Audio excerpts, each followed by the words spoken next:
tarz video isteyebilirim ama bu videoya teşekkür etmek istiyorum.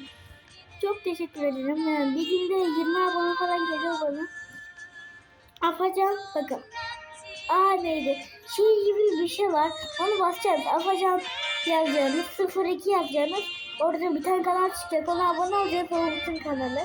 Ve benim kanalıma izleyip abone olmayanlar varsa abone olmalarını, like